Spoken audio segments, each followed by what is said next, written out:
Hi friends, ఈరోజు మనము mushroom pepper masala ఎలా తయారు చేసుకోవాలో చూద్దాం. లైట్గా మసాలా వేస్తే బాగుంటుంది. పెప్పర్ కొద్దిగా ఎక్కువ వేసుకోండి. దాంట్లో ఒక స్పూను ధనియాలు, ఒక స్పూను జీలకర్ర, ఇంకా లవంగాలు, ఇలాయచీ ఇవన్నీ దోరగా వేయించి మిక్సీ పట్టుకోవాలి.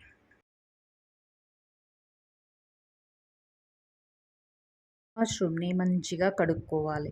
కొద్దిగా ఉప్పు వేసి కడుక్కున్న తర్వాత దాంట్లో వేడి నీళ్ళు పోసి మంచిగా కడుక్కోవాలి.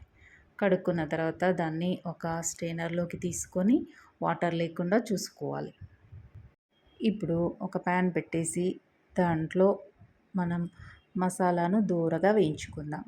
ధనియాలు, జీరా, ఇంకా పెప్పర్, కొద్దిగా దాల్చిన చెక్క, ఇలాయచీ ఇవి వేసుకొని అందులోనే కొద్దిగా ఉప్పు వేసి మంచిగా దోరగా వేయించుకోవాలి.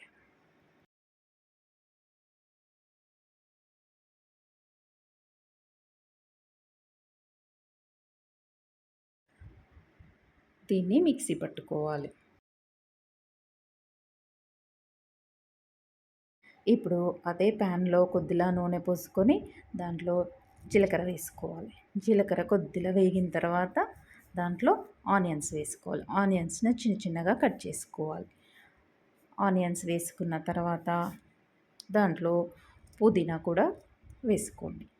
మంచి టేస్ట్ వస్తుంది. పుదీనా వేస్తే కొత్తిమీర, పుదీనా కొద్దిగా వేసుకోండి, బాగుంటుంది టేస్ట్. ఇది ఫ్రై అవుతూ ఉంటే దీంట్లోనే మనం వెల్లుల్లిపాయలను కచ్చపచ్చ దంచేసి దీంట్లో వేసుకోవాలి.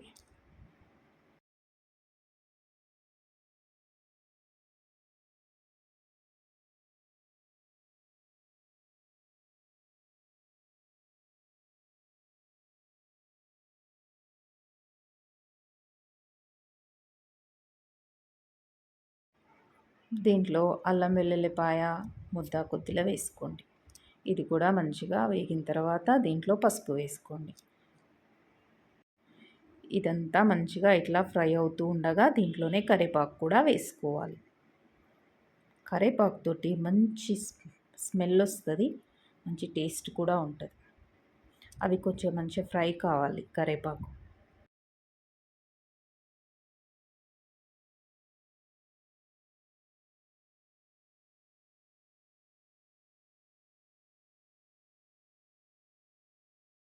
ఇప్పుడు దీంట్లోనే మనము మసాలాను దోరగా వేయించుకొని మిక్సీ పెట్టాం కదా, ఆ మసాలా దీంట్లో వేసుకోవాలి. కొద్దిగా పెప్పర్ మసాలా కాబట్టి దీంట్లో పెప్పర్ కొద్దిగా ఎక్కువగానే వేసుకోవాలి. పెప్పర్ తింటే కూడా మంచిది హెల్త్కి. ఇప్పుడు మష్రూమ్ వేసి మంచిగా అలా ఫ్రై చేసుకోవాలి. మష్రూము మనం ఉడికిస్తుంటే ఆల్రెడీ వాటర్ వస్తూ ఉంటాయి దాంట్లో, దాంతోటే ఉడికిపోతుంది. కానీ కొద్దిగా వాటర్ వేసుకుంటే ఇంకా మంచిగా ఉడికిపోతుంది.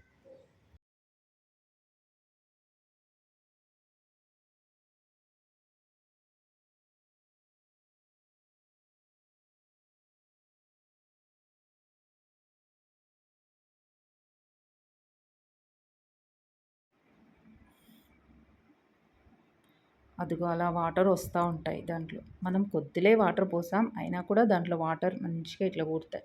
దాంట్లోనే ఉప్పు మంచిగా సరిపోను ఉప్పు వేసుకోవాలి. ఇది అంతా మంచిగా దగ్గరకు వస్తుంది. అలా దగ్గరికి వచ్చి ఫ్రై అయ్యే వరకు మంచిగా ఫ్రై చేసుకోవాలి.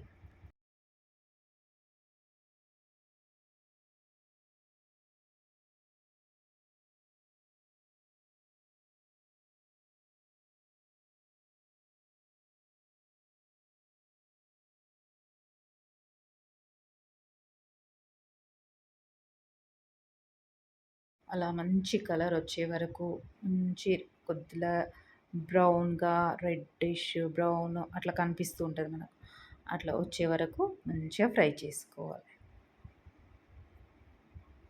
దాంట్లోనే పచ్చిమిర్చి, కొద్దిగా వెల్లుల్లిపాయను కచ్చపచ్చ దంచేసి, ఉప్పు సరిపోను, కొద్దిగా గరం మసాలా, కొద్దిగా ధనియాల పొడి ఇవన్నీ వేసుకొని మంచిగా కలుపుకొని ఫ్రై అయ్యే వరకు చూసుకొని స్టవ్ ఆఫ్ చేసుకోవాలి.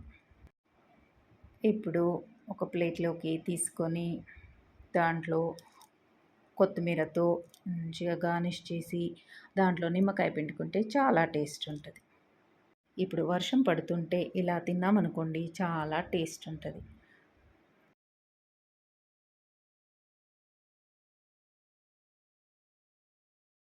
ఎంతో tasty tasty mushroom masala pepper ready అయిపోయింది. Thank you for watching.